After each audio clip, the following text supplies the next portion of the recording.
Hi, and welcome to White Hat versus Black Hat SEO Show. My name is Josh the Hammer Bachynski, and I'm still kind of fuzzy. It might have to do with my camera, or maybe it has to do with how much you guys are drinking out there. Who knows? It could have to do with anything.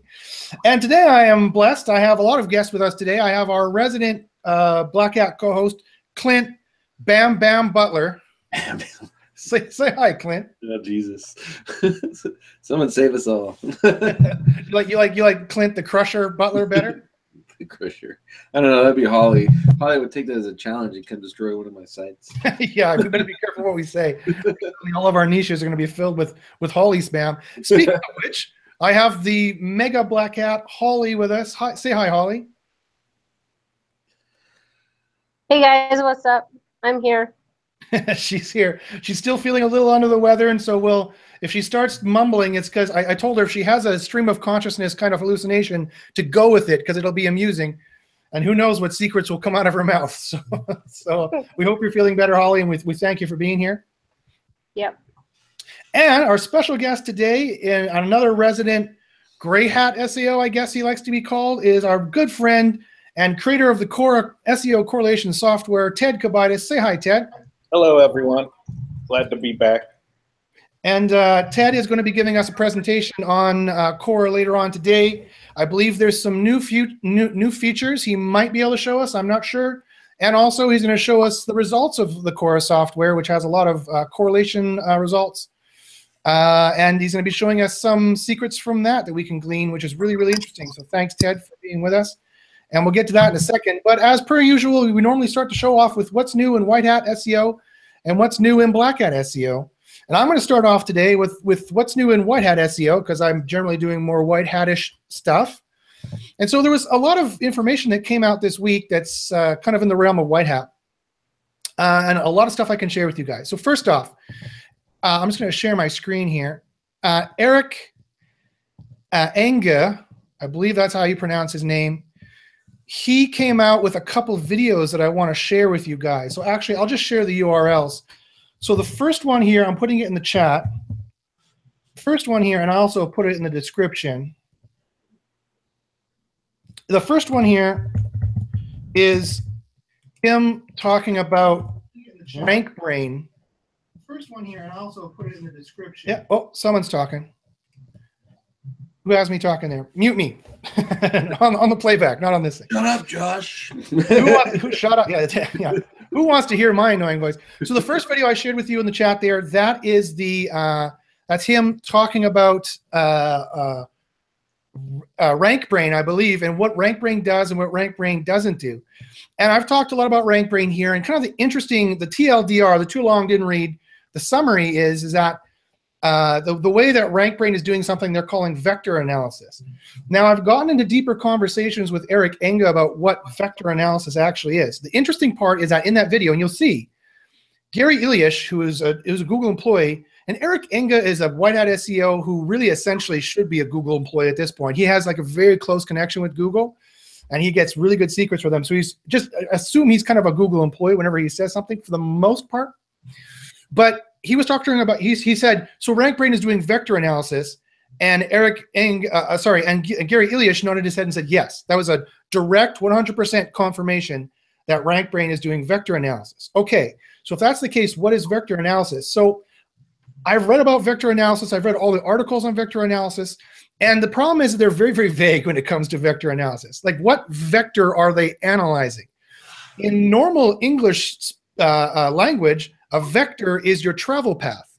Like if someone says adjust your vector, they mean travel in a different direction, right? So it's some kind of travel path. It's some kind of, I mean, that's what it means, right? Even in military parlance, Clint, well, that's what it means. A vector means, right?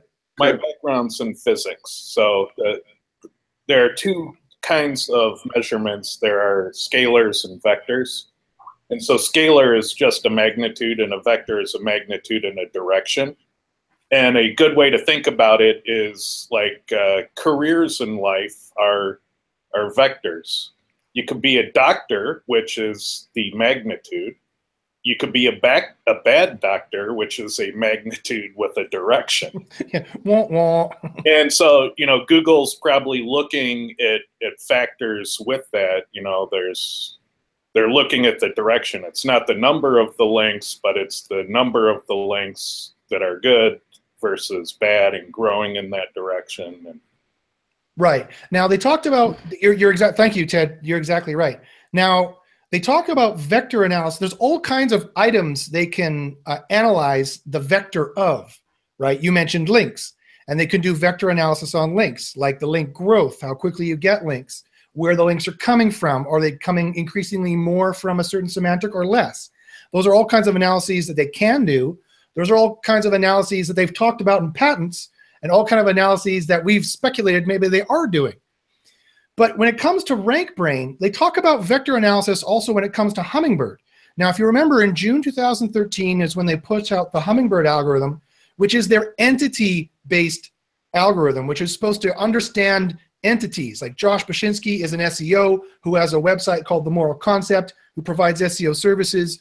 So when you speak into Google, I want Josh Bachynski's website, they're supposed to be able to figure out in the Hummingbird algorithm what that means, that Josh Bachynski is an entity that has this website called themoralconcept.net, which is my blog, which is not really that important. You can read it if you want. I put some stuff out on there, but it's not like I go there all the time.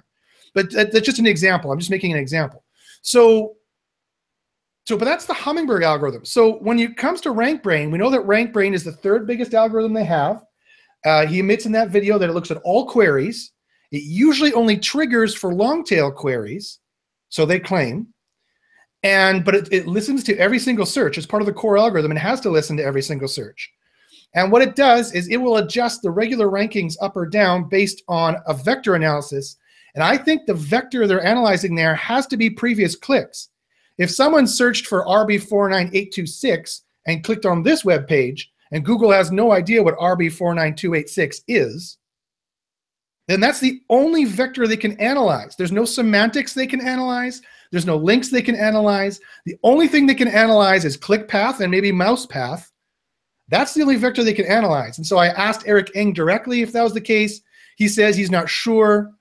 They don't tell him that information. In that video, if you watch it, you'll see that he asked Gary Ilyish this. Gary Ilyish is not specific as to exactly what vectors they're analyzing, but he does admit they're doing vector analysis. well, about a year ago now at SMX West in California, Paul Haar and Gary were both there, and they talked about RankBrain a little bit, and they mentioned that RankBrain has the flexibility to change the coefficients of factors. And what that basically means is they're saying in certain situations they're making, you know, certain factors more powerful and other factors less powerful based on the context of the search. So, you know, we know from those conversations, from those speeches, that RankBrain is, at a minimum, it's automatically retuning the algorithm to some effect. Yeah, it's entirely possible that they could see, okay, when people searched for RB426, they always clicked this set of results. And this set of results has links, more links, and so it could be choosing to make links heavier in the algorithm. It could be choosing to make click-through rate heavier in the algorithm. That's true, but I don't see how that vector analysis tells them what RB426 is when they've never heard of RB426 before. Well, in terms of like auto-tuning the algorithm, like one example I see data for a lot is in online retail. And when I search for things like best gift baskets, you know, in situations like that, I often see like social signals correlate stronger than in just the term gift baskets all by itself. And so I wonder in those cases is, you know, RankBrain seeing, oh, they're looking for the best ones, so I need to look at the reviews and ratings and social signals more to figure out which things I should be promoting higher.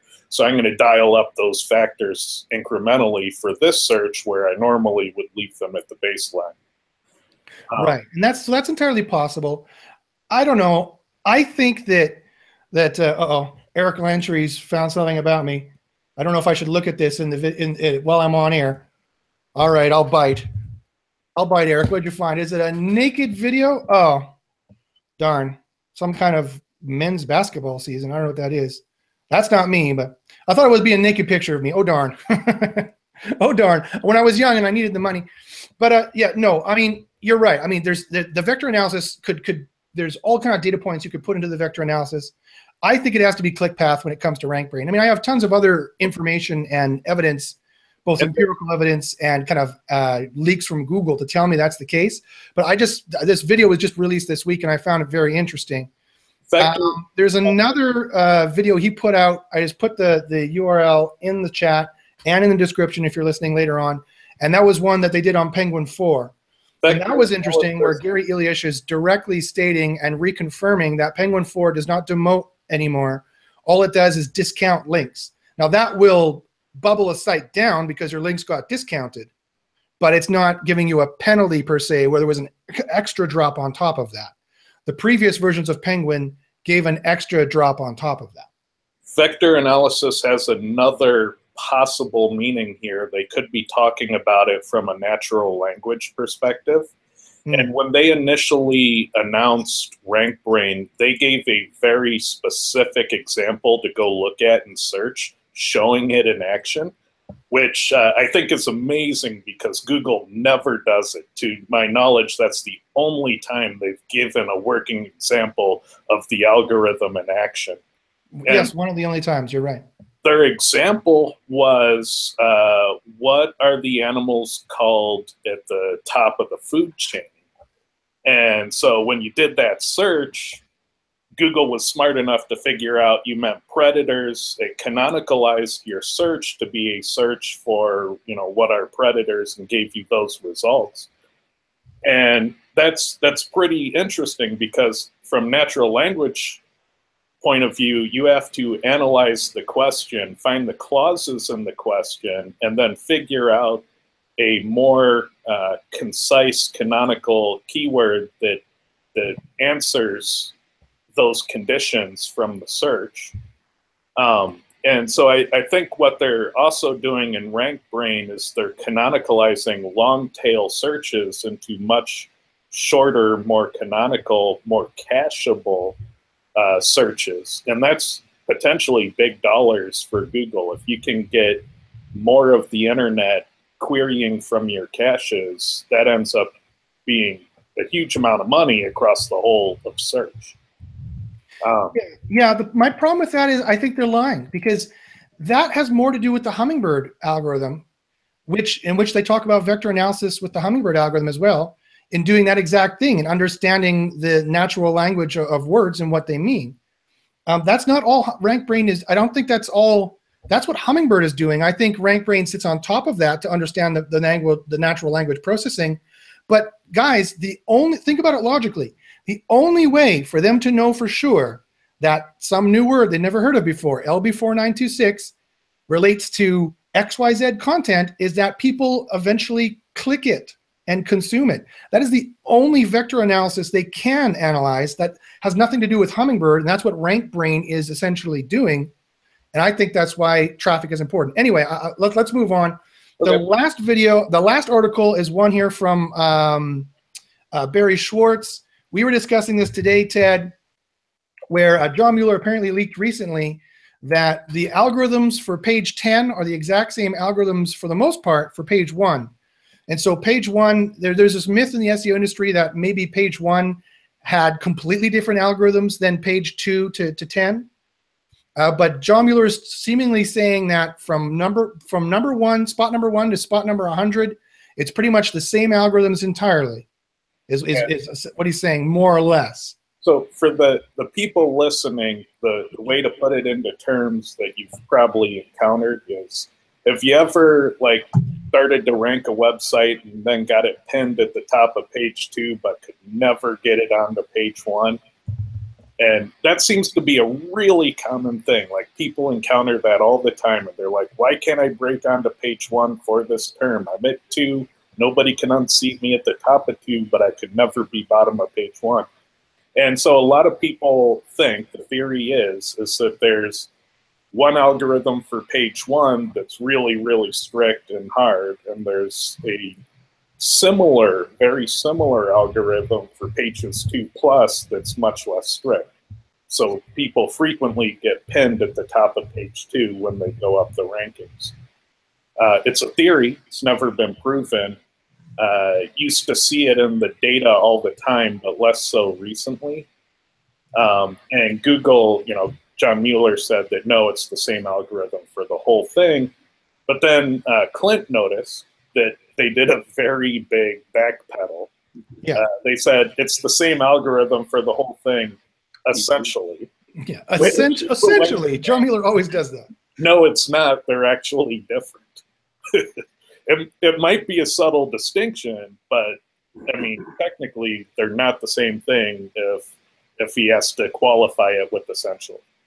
Yeah, I mean, and we can think off the top of our heads a number of algorithms that clearly change page 1 and maybe page 2, but don't with the page. Like Query Deserves Diversity, the featured snippet, local map listings, personalization, geolocation. I mean, that might just factor into the list with all the other algorithms. Yeah. And usually only affects page 1. And potentially manual curation. Manual curation. I mean, click-through rate. A lot of page 1. Any kind of QDF, Query Deserves Freshness, any kind of viral spiking content. Yep.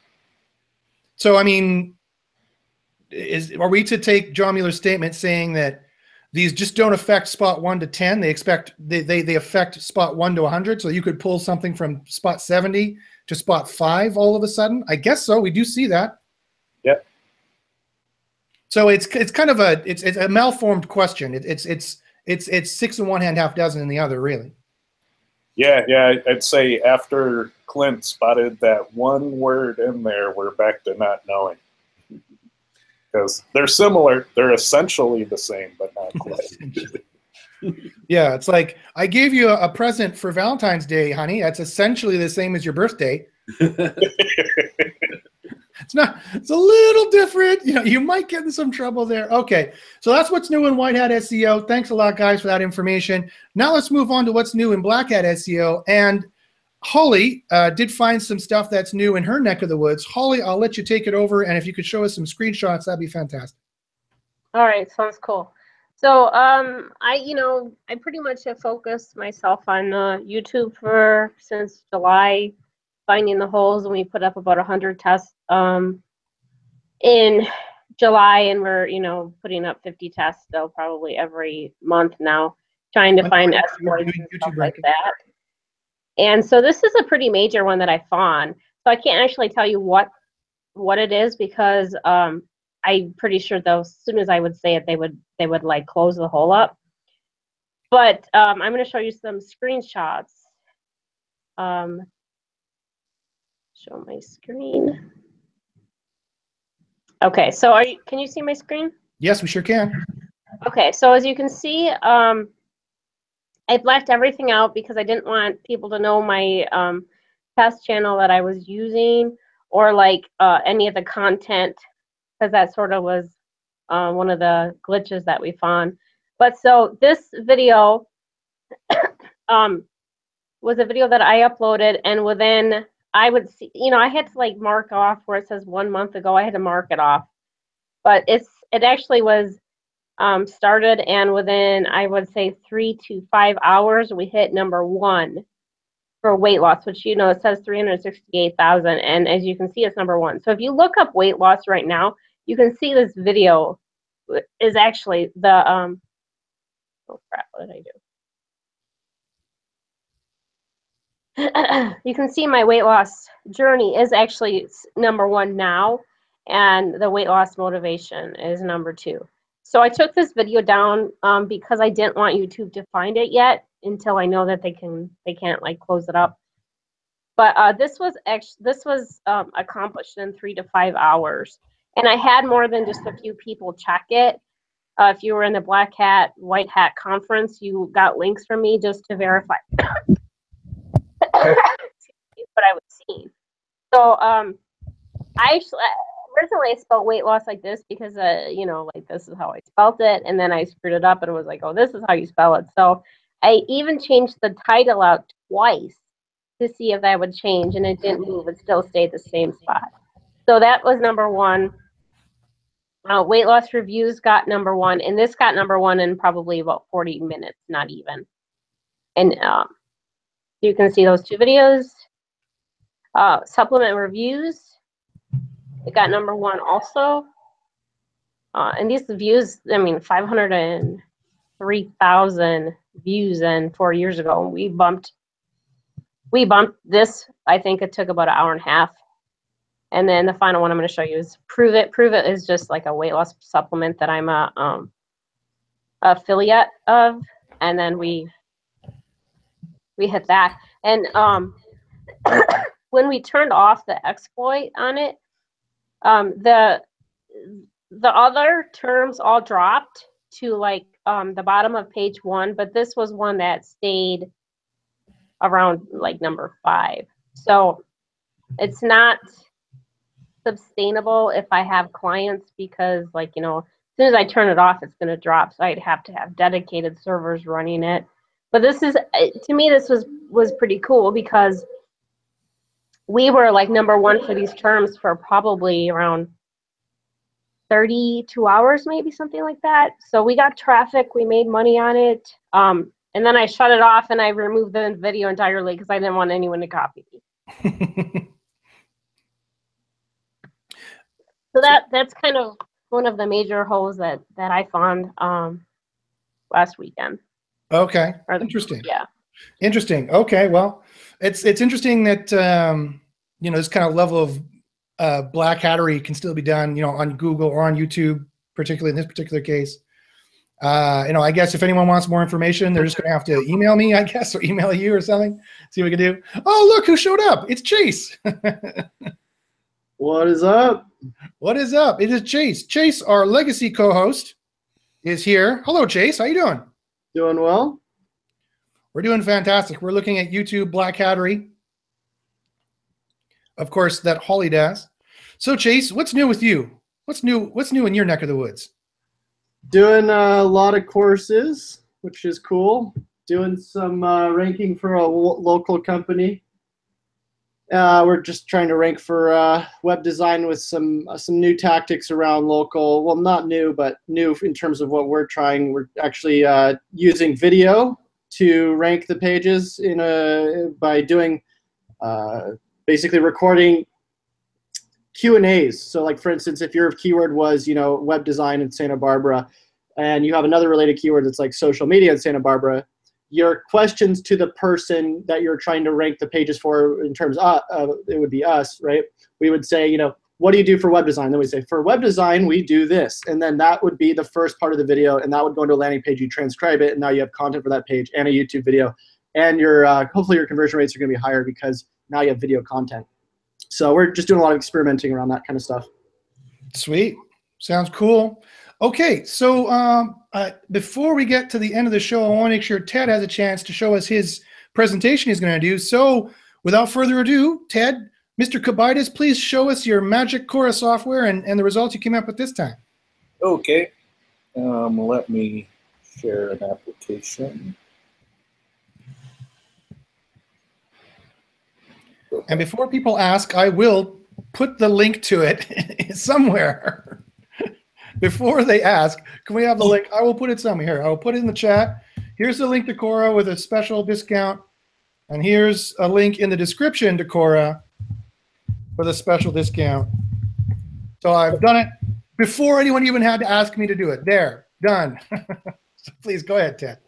So I make CORA SEO software. It's a measurement tool. It measures over 520 on-page and off-page SEO factors specifically for your keywords. And it lets you analyze where your SEO tuning is deficient from your competitors for the search term. It's very dark where you are. So I'll very briefly go over what it is, and then I'll get into some interesting alternative ways of using the tool. Because most of your viewers are probably familiar with it So I'll get into something new that maybe they can do with the tool. Sweet. Before you do that, I see a black screen when you're talking. Does anyone else see his screen when he's talking? No, it's black. Uh-oh. Well, this is weird. If I highlight you, it's all black, but when I highlight me and look in the bottom here, we can see your screen. I'll reshare 1 second. All right, we'll try it. Reboot it. Reshare. I'll do the entire screen instead. Jeez, Ted, what is wrong with you? You can't even learn to use a software. Let's see if it works. Talk, Ted. How does it look now? Perfect. Now it works. Okay. So the secret was to share the whole screen, not just the app. Weird. So when you search on Google or when you use my software, you have to think about the relevant hits that Google finds. So when you search for the word test, it'll find the singular plural form. It'll find the gerund testing. So it considers all these variants, the relevant hits for your search term. And I refer to these as matches. So when I talk about matches, I'm talking about the entire set of all the words Google considers relevant hits. And Google does us a big favor by making them bold, so I like to look at them. So if we looked at like Seattle plumber, it finds singular plumber, plumbers plural, it finds plumbing in Seattle. If we look at Seattle lawyer, it knows that attorneys is a synonym for lawyers. So it does singular, plural, it does the word stemming for gerunds, and now we have synonyms. So there's a lot going on with the relevant hits, and my software goes and collects them from the search results, and we use those for counting matches on a page.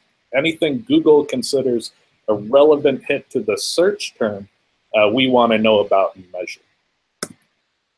So the way the software works, you type in a keyword and you click the Get Data button, the play button, and it'll go and measure, it'll collect all of the top 100 results. It'll go out to Ahrefs, SEMrush optionally to get your off-page factors.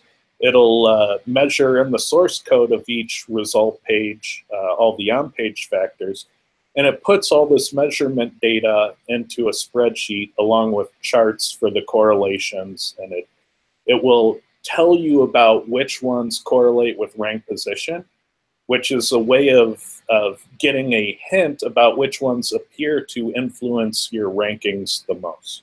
Ted, did you do correlations on purpose, or is that not yes. intended? Yes. That was on purpose. Okay, that's good. I just want to say as an aside, I love it when Ted's talking about Cora, because when he talks about it, it sounds, no offense, Ted, but it sounds really dry and really boring. And I can't believe something so dry and so boring actually ends up with something so incredibly awesome at the end. So just everyone bear with it. It turns really awesome at the end. Yeah, the payday is huge. So this digital noise is the measurement data. It's a spreadsheet, and I've zoomed way out to try and fit it on the screen, and it still doesn't fit on the screen. Where you see the yellow dots, those columns of the spreadsheet are the factor measurements for each result in the top 100 results. Each row is a different factor, and that orange bit at the top, those are the factors that really appear to influence your rankings the most. So we are very interested in those orange factors.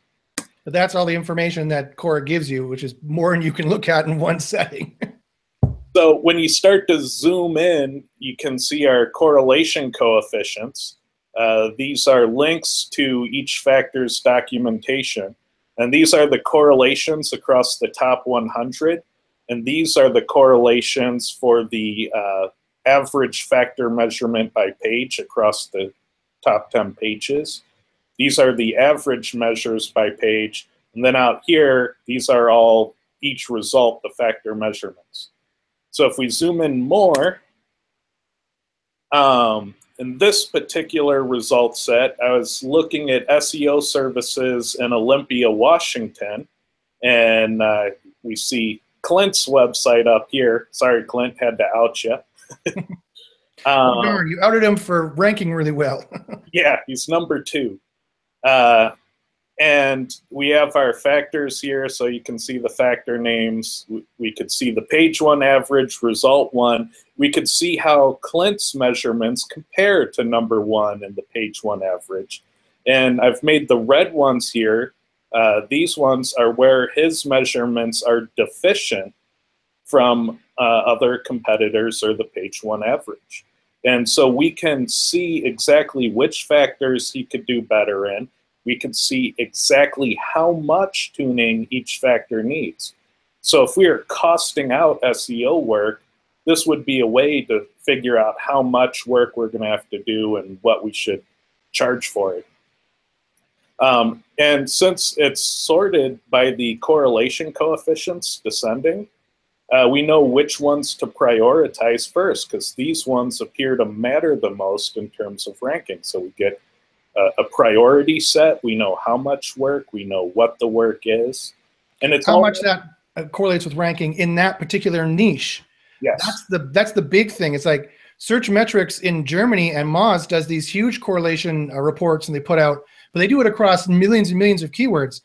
That ignores the conversation we just had about how each SERP can have different ranking factors, and they can analyze different vectors for different niches. And so it's risky and not as precise to go off of those major correlation studies that Searchmetrics does. And in fact, it's better to have CORA or know with someone who does and run reports specifically on your niche to see what correlates specifically in your niche. And we're going to go into specific examples of why what you just said is so right.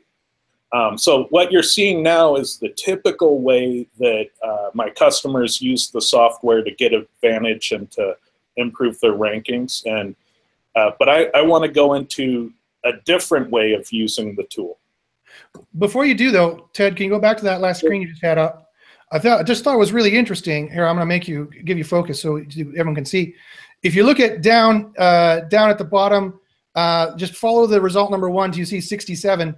Percentage no follow external links. The number 1 spot has a 67% no follow external links, and Clint only has, of course, 3%.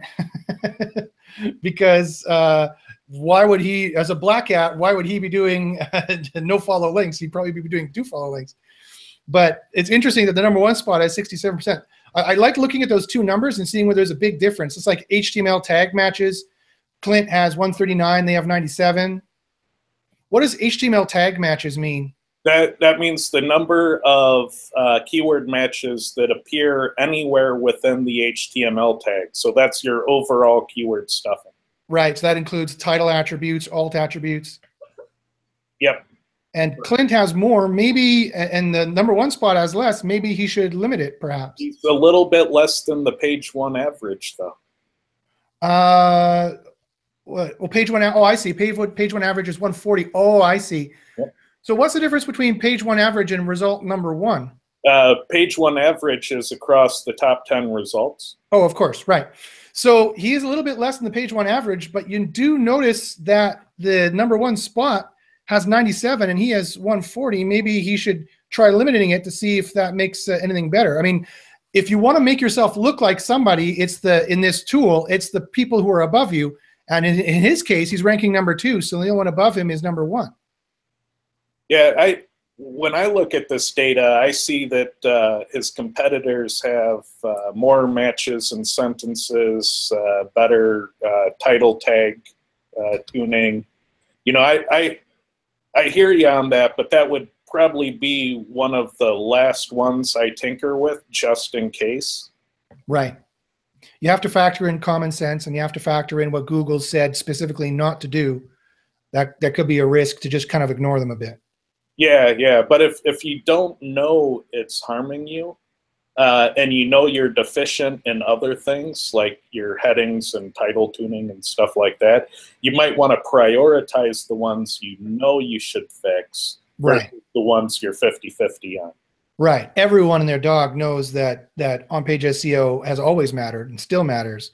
And H1 tags and title tags are still a direct reflection of that and always have been. And so that's where you'd want to start, because it's the safest choice first that has the best value. Yep. And the other thing I notice is he doesn't have the target keyword among his most dense keywords.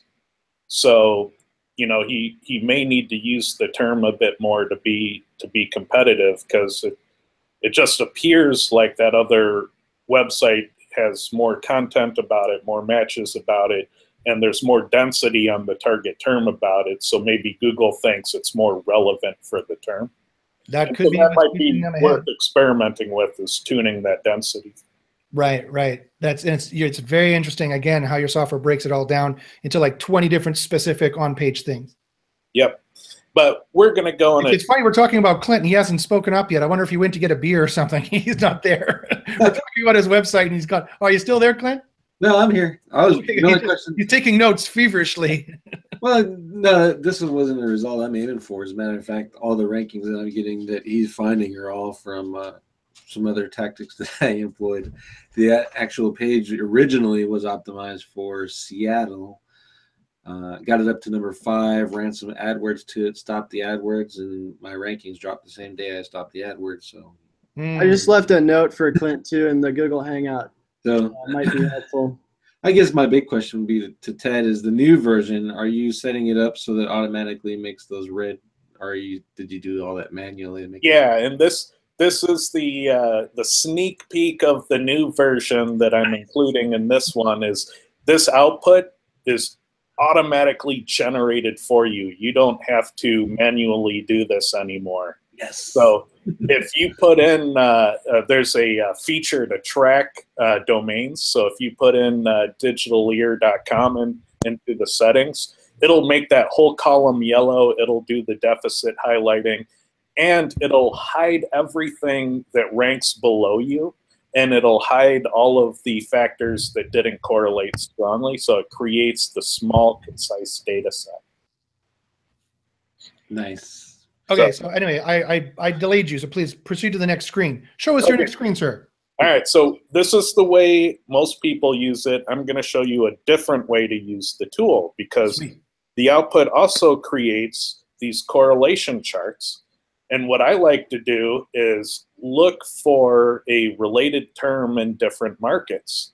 And so for each of these, I would use the near function to say localize my results as if I were in each city. And so I'm looking at these terms from the context of local in the city and seeing how the factors compare. So we're looking at the Ahrefs backlink count. And so in Seattle, it looks like it's about 4,000 on page 1. It looks like that peak in Tacoma is around 3,000. But then you look at Linwood and Olympia, which are smaller towns. They're not the big cities. And Linwood, you need 10,000 backlinks to be competitive, and similar in that bump on page 2 for Olympia. So if you were thinking, geez, I'm in a smaller town, I don't, if I'm tuned to be competitive for Seattle, that's good enough. Well, no, you've got Clint in Olympia, and he's going to make you play at a whole different level. So you kind of have to measure, if you ranked great in Seattle and figured you're going to do it in Linwood with the exact same recipe, well, you're probably not unless you measure. Yeah, again, this is really interesting. So this is a case where CORA is really powerful to give you this information, but you have to kind of look at it. Well, I mean, maybe I'm right, maybe I'm wrong. Let me just say this. So this is Ahrefs backlink count. That doesn't necessarily mean page rank, right? They could have 10,000 really crappy page rank 1 links, whereas in Seattle, because the Moz is in Seattle, Bing's main offices are in Seattle. You're in Seattle. There's a lot of major SEO knowledge in Seattle. It's like a major SEO hub, right? That's true. And so one of the reasons why they may not have as many backlinks is because they're getting a lot of juice from social. There's a lot of white hats there who talk about doing social, and they're getting a lot of their off-page signals from social as opposed to links. Two, they might getting juicier links as opposed paid, PR4 links, PR5 links, as opposed to PR1 links. Yeah. It's maybe same thing for Tacoma. Tacoma, as I understand it, is a suburb of Seattle. I believe I'm correct there. And there's a way to get clues as to what's going on, and I'll show you. And one of the big clues is that if you start to look at other factors and you see a continuing trend of a difference in the degree of tuning, then it just means that the competitive SEO is different in those markets. So if we look at another factor, for example, sentence matches. So this is looking at the number of those relevant hits, and remember that's a collection of things that Google thinks is relevant words. If we look at the number of matches and sentences on the page, we can see Seattle, page 1, you need 60 on average. Tacoma, you need 40 on average. But Linwood, you need 80 on average, and Olympia, you need 60. So we're still seeing the degree of competitive tuning in these smaller towns is actually larger than the cities. And this isn't the difference between a good backlink and a bad backlink. These are people tuning the page to different degrees. Yeah, that's super fascinating as well. I don't know, sorry, they're having a funny conversation in here. Jason and Clint are talking about some of the SEO secrets on Clint's website, which is kind of interesting. But so yeah, but look at the Olympia SEO services, the one on the bottom right. On page 2, so some might think, oh, well, if I stick more keywords into my sentences, that means I'll rank better, right? Well, most of these graphs start to slope up at spot number 1 or page 1. But you look at Olympia SEO services, on page 2, they have 80 keywords per sentence on average, but on page 1 they only have 60. So it doesn't necessarily mean more keywords are better. So you have to kind of be careful with the software and what you're watching. Yeah, and for a long time, people would use these charts because that number 2 bump is a very common thing. So they would use that as evidence of the theory that there's a page 2 algorithm versus a page 1 algorithm. So it's like you kind of see page 10 going to page 2 trending the same way, and then all of a sudden the graph is different. The characteristics of the curve are different for page 1. And so maybe that is, maybe that isn't, but that number 2 peak is a common pattern. Yeah. So the more and more you look at these different charts, you get a bigger, a better picture. So looking at heading tags, so this includes all of the headings, so H1 through H6. We see a similar degree of tunings on this one. And it's interesting that it correlated strongly everywhere except Seattle. So I got a weak correlation in Seattle. Yeah, but still, when you look at the graph, it still trends up. Oh, yeah, yeah. Maybe that's an opportunity in Seattle to get ahead. So when I see stuff like that, then I start thinking there might be an opportunity in that market for that factor.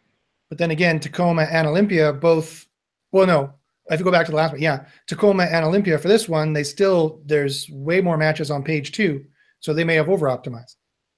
Possibly. You got to look at the average for page 1 and what it is.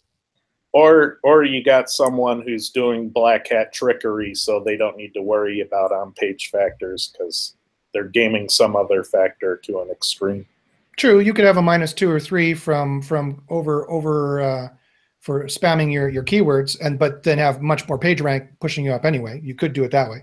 Yep. I prefer to have no mistakes, or try to have no mistakes, or try to have no boat anchors at all, and only things that are positively ranking. But yeah, you can start to see though that when you look at the data this way, you compare markets like in your local area, you can start to see that the you know, the way you'd cost out ranking in those different markets should be different because the degree of tuning in each market is potentially very different. So if we don't look at all headings, but just H1s, this is what we get. And again, you know, kind of similar, you know, probably need 2 matches and H1 tags. They all seem to kind of tell the same story there. And I like it when I see strong correlation in a couple markets and then weak correlation or no correlation in the market that I'm in, because that just makes me think that's something that I could you know, make use of a lot more than the competitors in those markets, because it's something that they're not competing on. So it might be advantage to compete on that factor in Seattle or in Linwood. But if you go back to that last screen there, Ted, for a second. So yeah, this one I'm here. I mean, so this is where you have to be very careful. And I know we've had this debate many times. This is where you have to be careful about cause correlation. And you have an interesting philosophy when it comes to correlation, which I do appreciate. But I mean, you know, like, for example, on Seattle SEO services, there was no correlation. The average, on average, the keyword matches and H1 tags were 1, which makes sense to me. You shouldn't mention your keyword any more than once in the H1 tag. It doesn't make any sense. But there's other industries like Linwood SEO services on the bottom left. They had 2. On average, the keywords were mentioned twice in your H1 tags, and it was a weak correlation. So I mean, you from this you might not be able to infer that the keyword tag in the H1 gives you a boost, but when we empirically test it outside of correlation in a controlled environment, we do find that having the keyword in the H1 does give a boost. But from your software, you wouldn't necessarily, depending on looking at those different niches, you wouldn't necessarily be able to infer that. Yeah. The piece of information that's not on the screen is I look at hundreds of keywords and I see the trends every day on the factors that correlate all the time. And I know this one correlates all the time in most niches. And so I have the benefit of knowing that it's a very strong factor right out off the bat. And so when I see it's getting no correlation and weak correlation with low match counts, you know, that's why my brain is saying opportunity. I can be competitive there because I know this is one that tends to be important. And so I don't get spooked when I see no correlation. I view that as a clue that something's going on with the competition in this keyword. And so sometimes the right read on it is it's not correlating because people aren't competing on it, or they're competing more heavily with other factors, like backlinks, for example. But you're right. There's no guarantee, and you'll likely have to experiment some to figure out what is or what isn't. But the depth of information you give and the breadth of information is it would take an SEO hundreds of hours, thousands of hours to do what you do in 5 minutes by your software. Yes. So leading matches in the title tag. This one I look at all the time because I see it correlate quite frequently. So here it correlated very strong for Tacoma and Olympia and didn't correlate in Seattle and Linwood. And so now, just to be clear, the title tag leading matches is the keyword being as far to the left as possible in the title tag, correct? Correct. And so I have examples of that. So here's the top 20 titles from the Olympia search. So do you see a correlation? I think I see it repeating a couple times, once or twice. Yeah, so that relevant hit being at the start of the title. And so we see that it's nearly twice as competitive in Tacoma and Olympia than it is in Seattle and Linwood.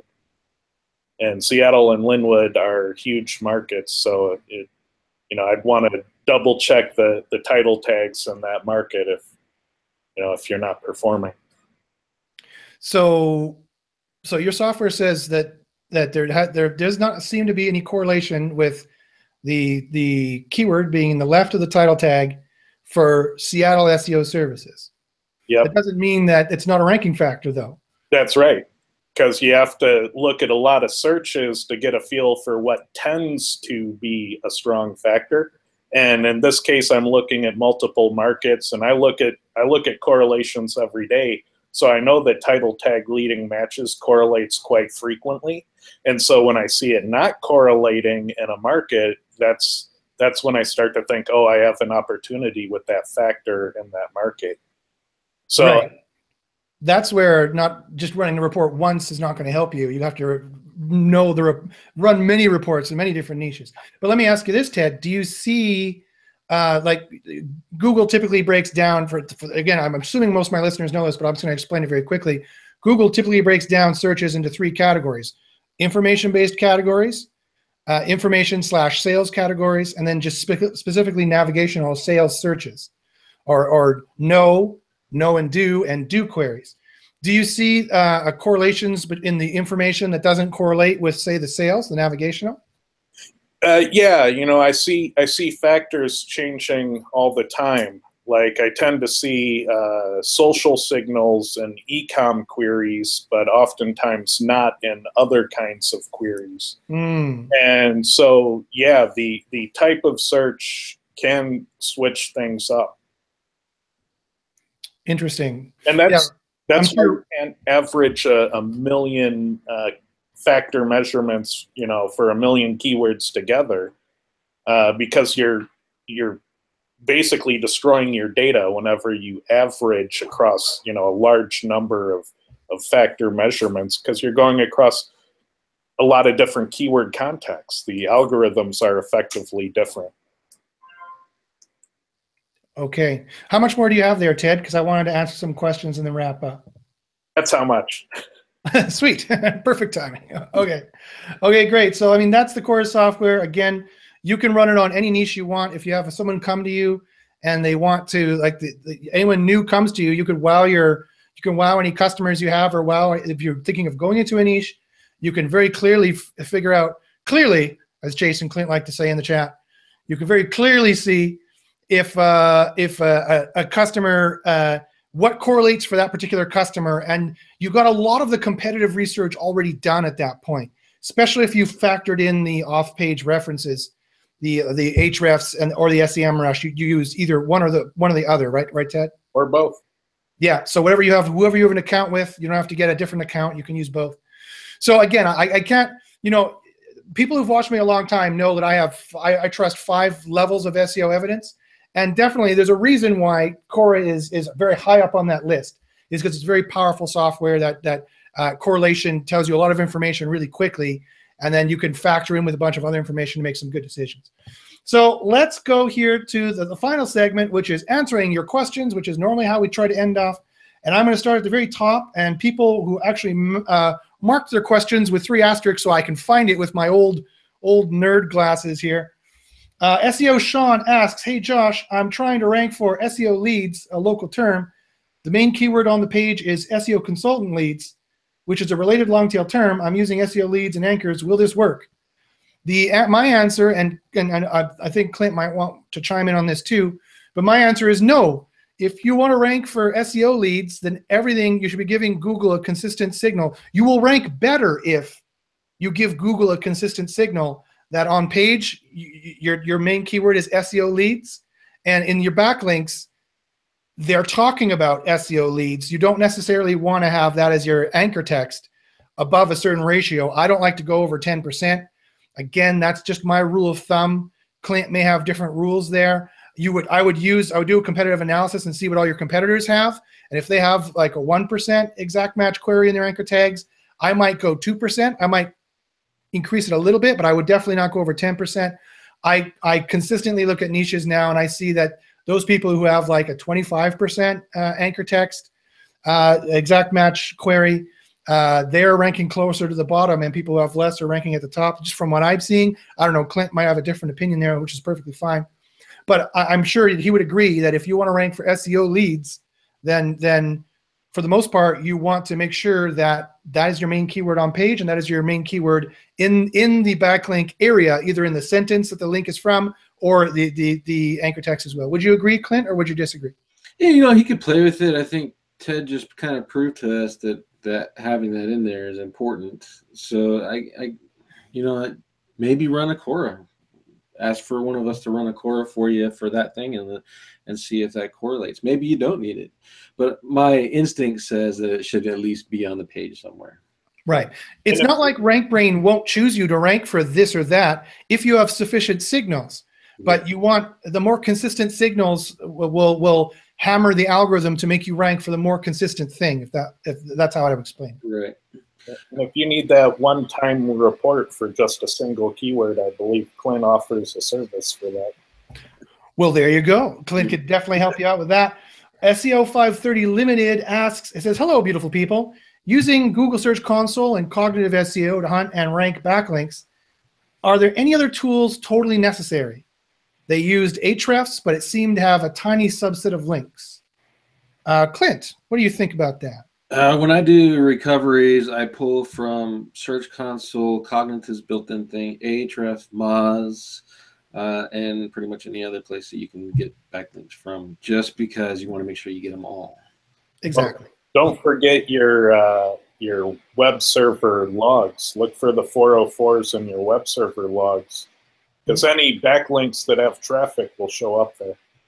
Definitely, and you definitely want to 301 those as well while you're at it, because you're losing that link juice and losing that traffic. Yeah, I would agree totally with my Black Hat host right there. If you're doing link audits, you need to use every tool. Link research tools, which I've used many years ago, and I know, Clint, you're a big proponent of link research tools. Mm-hmm. They have a huge database of links as well. They're just really expensive is the problem. Way really expensive. They're super expensive, but they do have a huge database, and I'm currently testing their disavow capability. They did give me a free account to test the disavow capability. Awesome. Did they give you access to the other tool? They got Link Detox, and then the Plus, I think is the other one. Yeah, good. Yeah. So they're going to be helping me with the Link Detox and our test site that Clint plowed into #1 spot. It was supposed to negative SEO it, and he managed to rank it. But the site, the others, the sister pages fluctuate on and off, and so it's both a win and a loss at the same time. It's not like he tanked the site entirely, but. So we're going to see what happens when we disavow those links. I've disavowed as many as I could. So I'm going through the same thing you are, SEO 530. I used Ahrefs, I used Google, I used Search Console, I used Moz, and I found 8,000 domains really. And I disavowed all those domains, but I made the sister pages come back intermittently, but I didn't make them come back totally. So I see when I do this link detox from Link Research Tools. We'll see what happens there, and we'll see if that's the best one to do for disavows.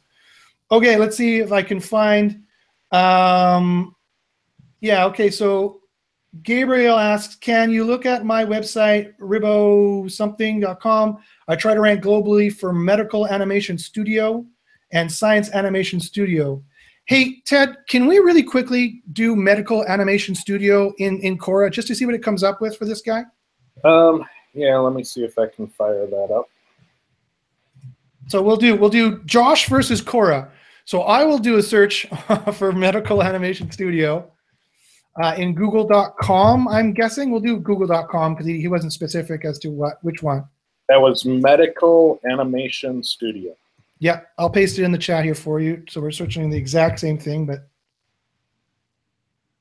So I will check now. If I check with SERPworks, this is what I find. This is how I would do my quick competitive analysis. This is not, of course, everything I would do for an SEO audit. This is just the start. But when I check here in SERPworks, I see, okay, I look at PA. PA is the closest metric I think I have access to that is like page rank. So if I want to look to see what we got here, we got 40, 57, 37, 41, 34, 40. So you need to have a PA of around 50 to try and rank on this page. Your referring domains, see, you don't even need, because referring domains, it matters, the page rank is what matters. And the trust flow is important as well. The trust flow seems you need to have around 30 to be here, really, if you want to be here. So quite frankly, and if I check some other stuff here, I'm seeing different sites show up. And what was his site again? His site was... His is a PA1, DA3. Yeah. Right. Is he ranking here yet? No, eh? No.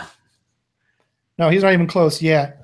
So, I mean, in terms of backlinks, that's what you would need. Of course, backlinks are still a signal. You'll notice nobody has it in their anchor cloud. I see that quite often, that people are really afraid of putting their keyword in there. You could put it in there for 1 or 2%, and that would definitely help you. But you don't want to go higher than, you don't want to go super crazy on the anchor cloud for that. The keyword density for this is 0 again. So put Medical Animation Studio on your site if you want to rank here. No one ranking on page 1 has got that as the major term, as the specific term. So that's what I would say. You know, we're just looking at it for 5 seconds. Again, if I looked at it for longer, I might see bigger problems, and I might say, hey, okay, you need to do this, you need to do that. A 5-second look is only good as a 5-second look. But that is very quickly what I'm seeing here. In terms of keywords, these guys are ranking 200 to 5,000 keywords for these guys. So this is a very big site here. They're getting 2,000 searches. They're getting 2,000 a month, roughly. But even they haven't optimized their H1 tags. They haven't optimized any of the on-page stuff for this. They have some good social going on. 700 like shares in Facebook. Oh, all these guys have good Facebook going on. So you'll need some social as well to compete with these guys, or you'll have to have even better PA and even better trust flow from Majestic. Clint, correct me if I'm wrong, but trust flow from Majestic is a measure of the click-through on those links, correct? They redid it when they cleaned out they cleaned out the thing. And remember when everyone's trust flow kind of dropped for a while? Yeah. So honestly, I have no idea how they're gauging that anymore. I don't really use it. I use the topical trust flow to make sure I'm kind of on point. But I kind of rely more on Ahrefs myself. On the so more PageRank approximates. Yeah. I'm sure I read on their site somewhere that trust flow is a guesstimate as to the amount of clicks that get through that link, which if it is, I would say that's definitely a metric you want to look at. As our friends from NFG SEO like to say, it's the 3 T's, or whatever they say. I can't remember what they say now, but they do say something about trust, topic, and something else. But it's the clicks through your link, and make sure that the backlinks you're getting are related to your exact subject. And the higher PA, the better. And if it's a high DA site, but the PA is low, that's fine, because some of that DA is going to flow through the PA. If this site in question, for example, has a good internal link structure, then they're going to flow their page rank from the index page to their subpage. And that's exactly how that works, folks. PA is just an approximate for page rank. And page rank, Google doesn't tell us anymore, but they do use. It's interesting. This is a $6. If in Canadian, this is a $6.66. It's the money of the devil. It's a $6.66 keyword, so that's pretty good. So that's what I would see very quickly for my stuff. But Ted, let's see. What did you find? Is this what you found in Cora? 1 second. It's just finishing now. It's still processing. Fantastic. So here we go. So if I very quickly look here at what their site is, another thing I like to do is just check your entity. I'll just search the name of the site, and I'll see if I see any bad. What's the domain? It's this one here, ribosomstudio.com. So it's this first one that comes up. I don't like the fact that Google has canonical this index.php/English. You better have, on this site, you better have your hreflang set up correctly. Otherwise, you're going to have pretty big ranking problems. How is that domain spelled again? Sorry. So do you see it here on my screen here? No, actually, I'm looking at a spreadsheet. Oh, not a problem. Here, I'll put it in the chat. Oh, I don't have chat open. I've got a single. Okay, it's RIBO. RIBO, okay. Some Studio. RIBO Some Studio. There it is. Okay, so they're 29. That's not horrible for as new as it is. True. It's not too bad. Cora finds it immediately. There we go.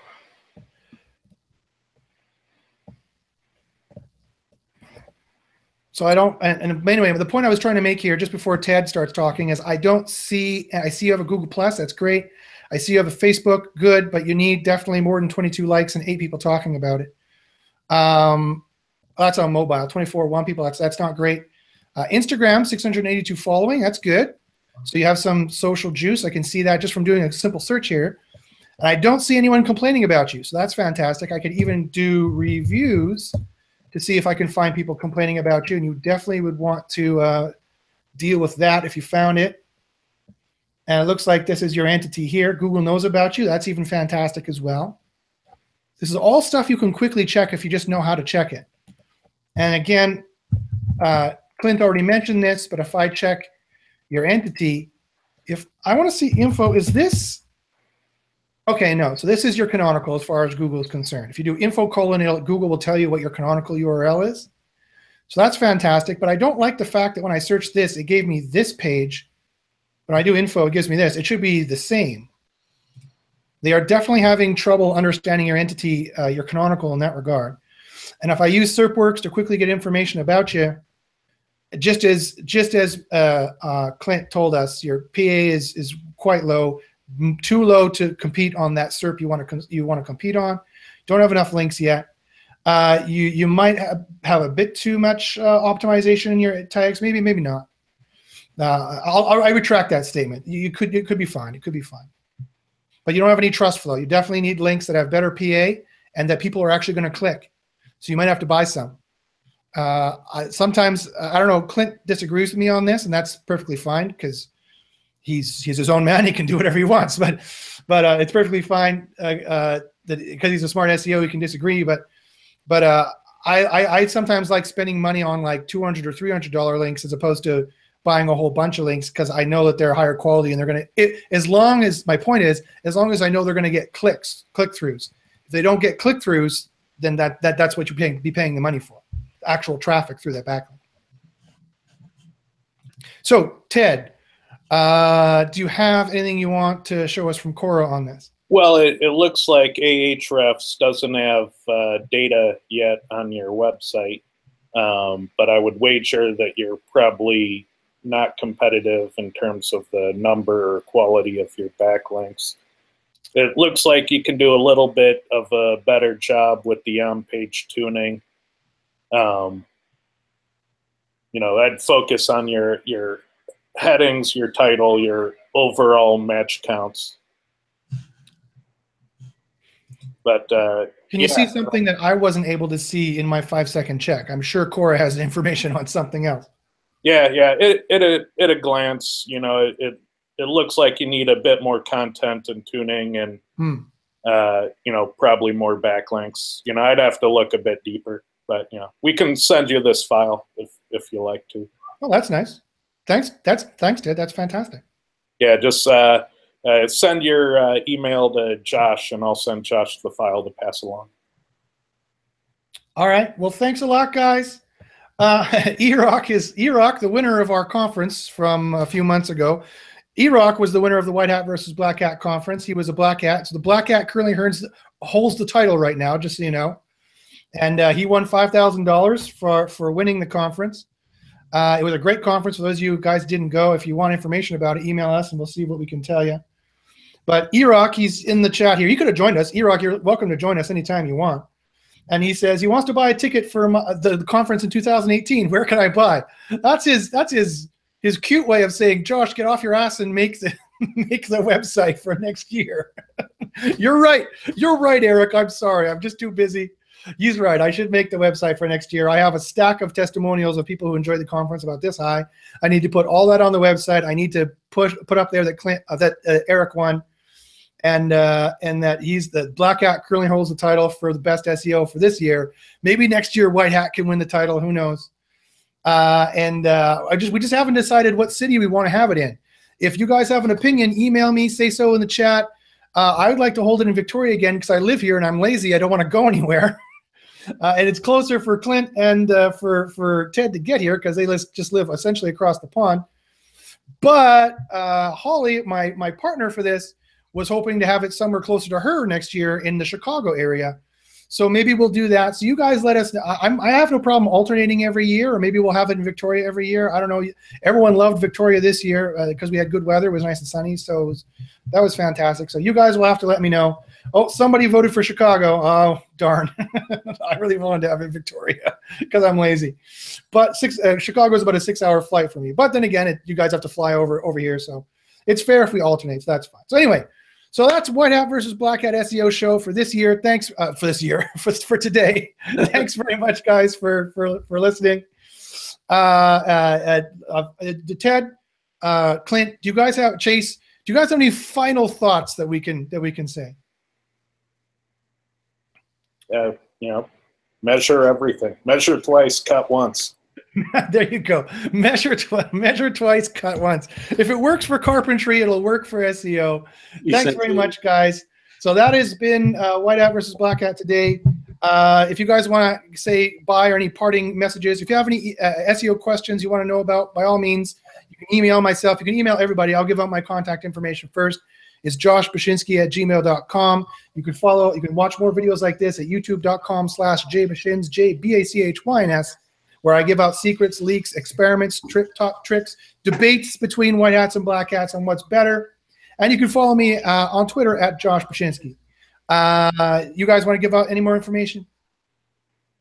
At SEOtoollab.com, there's a contact form if you have any questions. Happy to answer questions. Sure. And if you're interested in CORA, I did put the link in the description below, and I did put it in the chat as well. And I believe there's still a discount on that.